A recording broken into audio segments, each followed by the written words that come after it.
Assalamualaikum warahmatullahi wabarakatuh. Alhamdulillahirrahmanirrahim. Bimasta'in ala umurid dunya waddin. Wassalatu wassalamu ala asyrafil anbiya'i wal mursalin Sayyidina wa maulana Muhammadin wa ala alihi washabihi ajma'in. Amma ba'd. Teman-teman yang saya hormati, Pak Dr. Hanif Fudi selaku dosen pengampu mata kuliah media pembelajaran, dan tak lupa teman-temanku yang insya Allah berbahagia. Baik, di sini saya kembali lagi, dan saya di sini akan mempresentasikan ini gambar imajinasi, peta imajinasi saya yang berjudul teknologi pembelajaran. Nah, di sini sebelumnya saya minta maaf karena gambarnya tidak bagus, karena tidak ada yang sempurna di dunia ini, karena kesempurnaan hanya milik Allah. Nah, langsung saja di sini berdasarkan buku yang saya baca, yaitu buku media pembelajaran di era digital. Di sini saya merangkum dari bab teknologi pembelajaran ini. Saya menemukan ada 5 poin penting yang saya cantumkan di sini. Jadi yang pertama itu dari segi pengertian, teknologi pembelajaran itu berasal dari kata tekne, yaitu sebuah bantuan atau sebuah penyalur informasi. Nah, kemudian digunakan untuk mencapai tujuan. Nah, teknologi itu gunanya itu untuk mencapai tujuan, yaitu apa? Tujuan pembelajaran. Kemudian yang kedua, ini tentang sejarah. Singkatnya saya tulis tidak semuanya karena mungkin tidak akan cukup ya. Sudah ada sejak tahun 1920 di Amerika Serikat. Jadi pertama kali ada itu di Amerika Serikat sejak tahun 1920. Nah, kemudian itu munculnya itu menggunakan media visual. Nah, kemudian lambat laun saat tahun 1980 tuh teknologi semakin maju kan, semakin berkembang, semakin maju.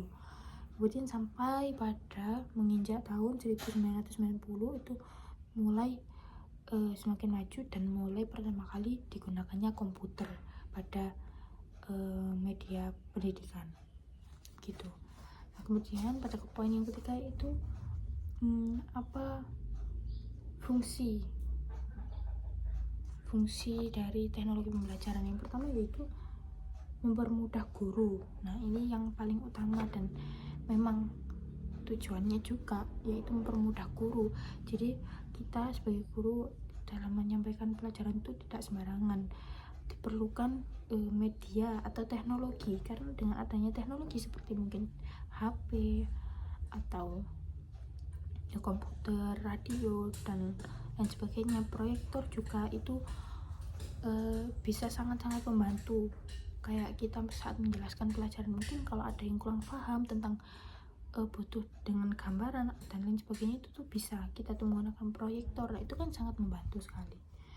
Tidak perlu kita tuh gambar. Kalau misalnya kan nggak semua guru kan juga bisa menggambar gitu, kita bisa diakal dengan seperti itu.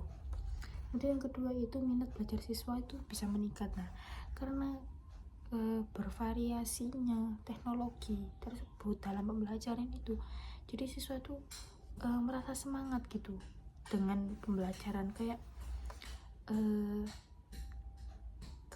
kreativitasnya itu bertambah karena mereka merasa ini tuh sesuatu yang unik dan baru gitu.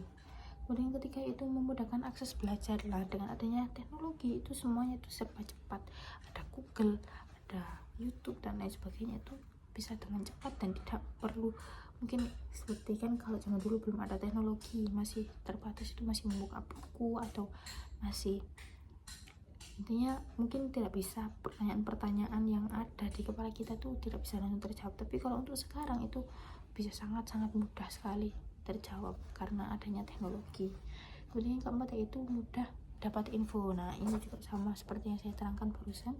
Kemudian yang terakhir yaitu peningkatan terhadap kualitas pendidikan. Nah, dengan adanya teknologi yang semakin meningkat ini, maka secara otomatis pendidikan itu juga akan semakin berkualitas karena banyaknya sumber dan mudahnya akses dari segala arah itu membuat pendidikan itu semakin bagus. Kemudian pada poin yang keempat yaitu ini ada komunikasi kolaboratif antara guru dan murid. Nah itu ini mungkin poin yang keempat saya lupa menulis mungkin manfaatnya seperti apa. Itu dapat membangun komunikasi kolaboratif antara guru dan murid. Jadi antara guru dan murid itu dengan adanya teknologi itu juga dapat bekerja sama gitu loh, jadi lebih intensif. Kemudian yang kedua itu menyiapkan berbagai kondisi yang rumit. Nah walaupun kondisi serumit apapun itu tuh bisa tetap fleksibel karena ya itu tadi, karena adanya teknologi. Kemudian yang terakhir yaitu melakukan pembentukan makna. Nah walaupun terbantu dengan teknologi yang serba canggih dan serba ada semuanya sekarang ini, tidak mengurangi makna dari pembelajaran tersebut gitu. Kemudian ini poin yang terakhir, macam-macam teknologi pembelajaran itu ada teknologi cetak, ada audio visual, komputer, dan juga multimedia. Nah, sekian yang dapat saya sampaikan, kurang lebihnya mohon maaf. Assalamualaikum warahmatullahi wabarakatuh.